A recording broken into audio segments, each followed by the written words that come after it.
بەپێی ئامارێکی وەزارەتی دادی هەرێم 2323 تاوانبار لە یاسای لێبوردنی گشتی سوودمەند بوونە کە 1281 زیندانی ئازاد کراون و 1042 زیندانیش سزاکەیان کەم بۆتەوە. لە کۆنگرەیەکی ڕۆژنامەوانیدا نەریمان تالب وتەبێژی وەزارەتی داد ڕایگەیاند داهاتی وەزارەتی داد لە ساڵی 2018دا بە تەواوی فەرمانگەکانەوە 94 ملیارد دینار بووە کە بەراورد بە ساڵانی پێشووتردا بە ڕێژەیەکی زۆر زیادی کردووە، خەرجیەکانیش کەم بووەتەوە.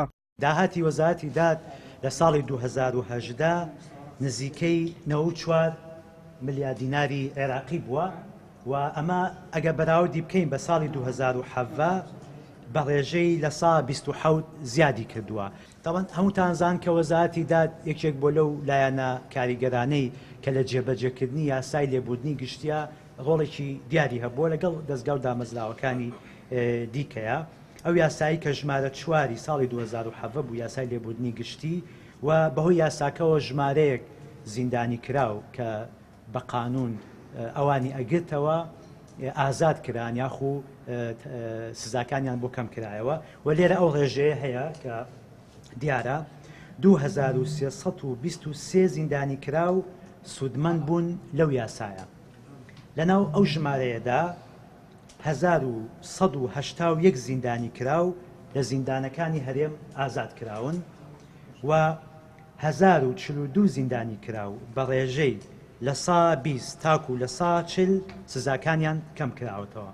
لەسەر کارەکانی داواکاری گشتی لە هەرێمی کوردستانیش دادوەر دڵشاد فائیز وتەبێژی دەستەی داواکاری گشتی ڕایگەیاند لە ساڵی 2018دا 1121 سکاڵایان تۆمار کردووە سەبارەت بە کەیسی بازرگانیکردن بە نەوت لەگەڵ داعش. وتەبێژەکەی دەستەی داواکاری گشتی ڕایگەیاند ئەوان هیچ زانیارییان لەسەر ئەو کەیسە نییە.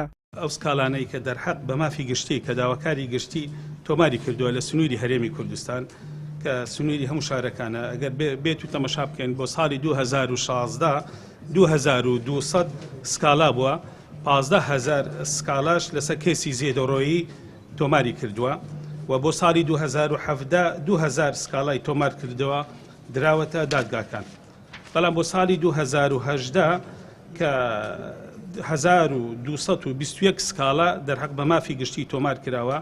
ئەمەش بەم شێوەیە دەستەی مافی گشتی کە لە سەرۆکاتی داواکاری گشتیە 10 سکاڵایە لە سنووری فەرمانگەکانی داواکاری گشتی هەولێر و جێگراتیەکانی 374 سکاڵا و لە سنووری سولێمانی 622 سکاڵا لە سنووری دهۆک 26 سکاڵا لە سنووری هەڵەبجا 45 سکاڵا لە سنووری گەرمیان 144 سکاڵا بە مافی گشتی تۆمار کراوە. سەبارەت بە بازرگانکردنی ئەو کەیسانەی کەوە لەگەڵ داعش بووە ئەوەندەی ئاگادار بم هەندێکیان لیژنی لە کۆڵینەوەی بۆ پێکهێنرا و هەندێکی تریشیان کێسەکانیان لە دادگای تایبەتمەندە و بەردەوامە ناتانم چیتر زیاتر بڵێم.